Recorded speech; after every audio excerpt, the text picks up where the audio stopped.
লুকমান আলাইহিস সালাতু ওয়াস সালাম তার সন্তানকে যখন নসিহত করেন, ইয়া বুনাইয়া লা তুশরিক বিল্লাহ, আল্লাহর সাথে কাউকে শরীক করবা না। কাতাদা রাদিয়াল্লাহু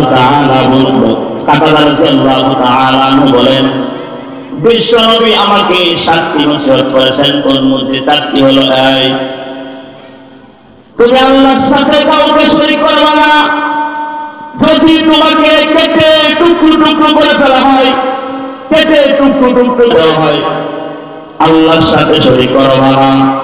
তোমাকে যদি আগুনে পুড়ে ফেলা হয় অথবা তোমাকে শরীরে চড়ানো হয়, 2 নাম্বার, জানিয়া শুনিয়া নামাজ ছাড়িবা না।